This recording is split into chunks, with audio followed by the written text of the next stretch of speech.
little update on my tractor.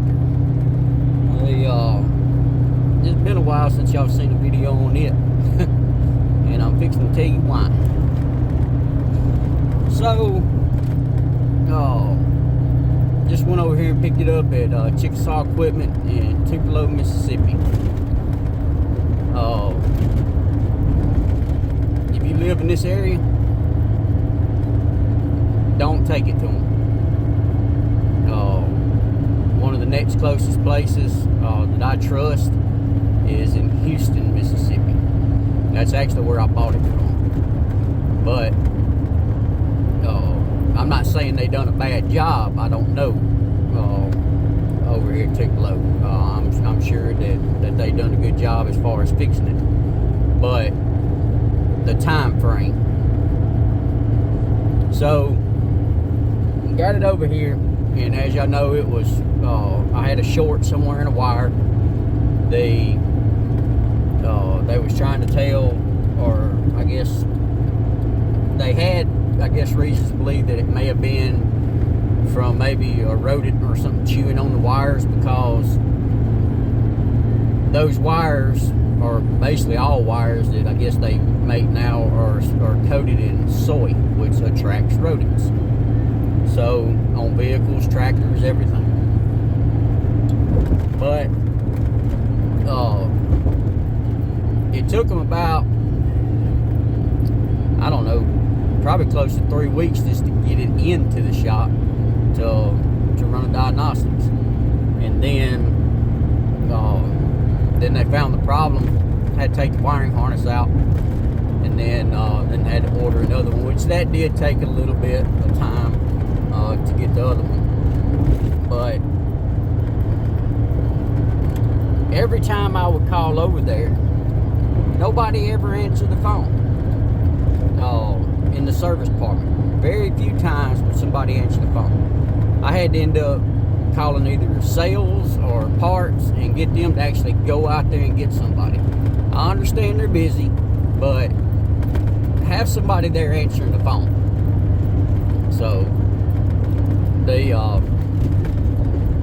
then whenever I did talk to somebody, it was always, basically the update was well, it should be next week, should be next week, should be next week. Well, so they got the wiring harness done, and they called me, said they got it fixed, but now they're waiting on parts to come in for 3 recalls that they had to fix on it. Something about with the DEF filter, something about it, I guess sucks in the insulation and it can stop it up. I think it's a 3901 Kubota, so if you have that problem, you may want to have it checked out for the recall. The other one was the little sensor down there on the foot valve, not the foot valve, but the foot pedal, that basically tells it that it's in neutral, so it's okay to crank. So if you have trouble with your tractor not cranking, that sensor is going bad. So basically they replaced it with a heavier duty one and a beefier spring. So he said that should fix that problem. The other one was the dipstick. So, which they had to wait on them parts to come in. And they ordered those parts after. Hold on, guys, let me get over here.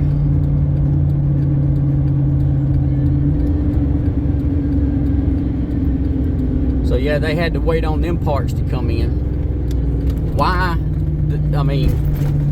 To check for a recall would take 5 minutes looking it up on the computer. Why couldn't they have ordered them parts back whenever they first got it in, instead of waiting until after they fixed the wiring harness, then decide to look for the recalls? So he told me that, well, soon as those parts come in, then we'll get right on it. He said that it'll probably take 30 minutes to put them all on. Well, those parts have been in for almost 2 weeks now. And Friday I called, and well, last week I called a couple of times. Friday I called, and the main foreman, he was out, the guy I normally talk to. So I was talking to, I guess, another guy that they're getting to help him out, which they need help up there. And so he said, well, probably next week. Well, I called up there Monday, because keep in mind, this is Thanksgiving week. Today's Wednesday, the day before Thanksgiving. So I called up there Monday. I asked, could I speak to one of them? Well, they're both out for the rest of the week. I was like, really? So I asked, and again, I had to call, because nobody answered the phone back there, so I had to call parts and asked them, could they go out there and get one of them? Well, then that's when she said, well, they're both out for the week. So I asked her, I said, is there anybody else in charge? And she said, no, not really. And she said, what do you need? And I told her, I said, I need my damn tractor back, because it's been in there for over 2 months. And so she went back there and checked and everything, and come back, didn't really have no answer. Hell, they didn't even have it in the system that they was replacing the recalls on it. So then I asked her, so she said that, well, you'll have to probably wait till next week after Thanksgiving. I said, no, I said, I'm not waiting until next week. And I asked her, I said, is there anybody else? I said, who's the main man there? Who's the main person in charge? And she said, well, the owner, I'm not going to put any names out here, but she said the owner. And I said, well, is he there? Can I speak to him or leave him a voicemail or something? And she said, well, we can let him know what's going on and have him give you a call. And I told her, I said, no. I said, I want to speak to him personally, so that way I can let him know exactly how I feel. And so basically the reason they was wanting to do that is basically try to keep the owner out of the loop of what's really going on back there in the shop. So she transferred me over to him, and I talked to him, and I explained to him the situation. I said, look, I said, this thing's been in there for over 2 months, over wiring harness. I said, I understand y'all short-staffed and parts and stuff are hard to come by and all that mess, but as far as the recall goes, I mean, like I said, they've had the parts for almost 2 weeks, and the foreman told me that they take about 30 minutes to put on. So I should have had my tractor 2 weeks ago, at least last week. So I told him, I said, that's ridiculous. I said, every time I call over there, I said, nobody ever answers the phone. It's always, well, it should be next week, blah, blah, blah. And I told him, I said, look, I said, I need my tractor back. And I mean, I've had to make payments on this thing for 2 months, hadn't been able to use it. I understand things happen, but I also use my tractor to make money on the side, to sort of offset the tractor payment a little bit. Well, I haven't been able to do that. I've been having to pay other people to come over to my land to do things because I haven't had my tractor. So I'm losing money and spending money. And so I told him, I said, I need my tractor back by Wednesday. And I asked him, I said, let me ask you something. I said, my tractor's been sitting out there. I said, y'all have the parts, and it only is going to take like 30 minutes to put them on. And then so I asked him, I said, is there, because they said that the bay's full right now because they got other tractors in there that they're working on. So I asked him, I said, well, those other tractors, I said, is there anybody in there that brought their tractor in after I did? Well, yeah. Well, you need to get that damn tractor out and get mine in, since mine's been there longer. That's the way I look at it. Mine's been there longer, I should be first in line. So he said, well, he'll go back here and see what's going on, and tell him try to get to it tomorrow, which would be Tuesday, and he'll give me a call back and let me know. Well, so he called me back Tuesday, and he told me my tractor's ready. I was down in Florida, so I rushed to get back last night, so I can get over here and get it today. But you know when they got my tractor in there to fix it? Right after I got off the phone with the owner. That's crazy.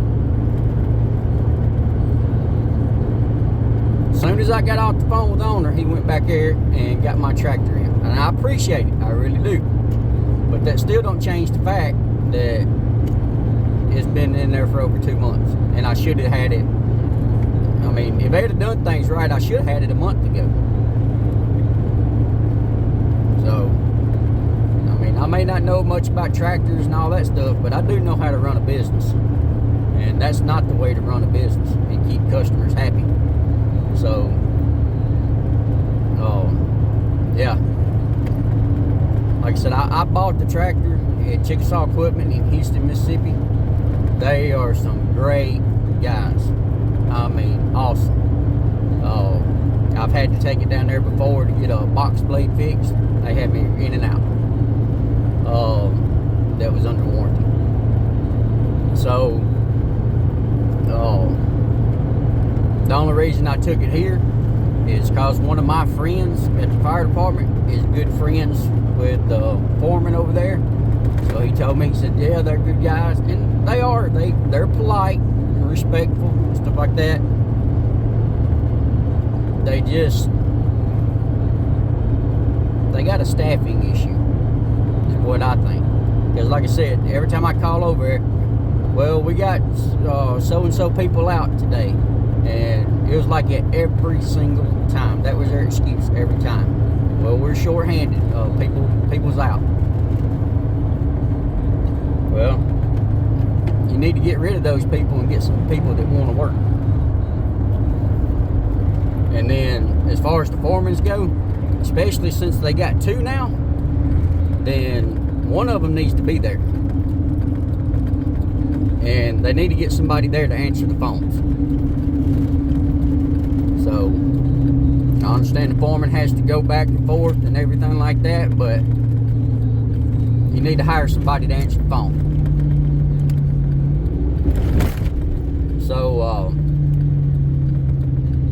So I won't be taking it back to Tupelo. I'll be taking it. It's a little bit further drive, but I'll be taking it to Houston from now on. As far as, which I explained to you about the recalls, as far as the wiring harness goes, the problem with that was a pinched wire.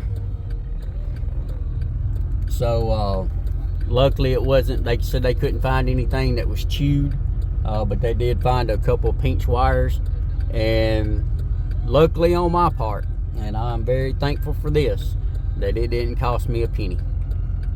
Hold on, let me get out of here. But like I said, if it was, my warranty expired back in May on the electrical side of it, so therefore it wasn't going to be covered under warranty. If they could have found some chewed wires from rodents, then I could have filed it under insurance and paid like a $200 deductible.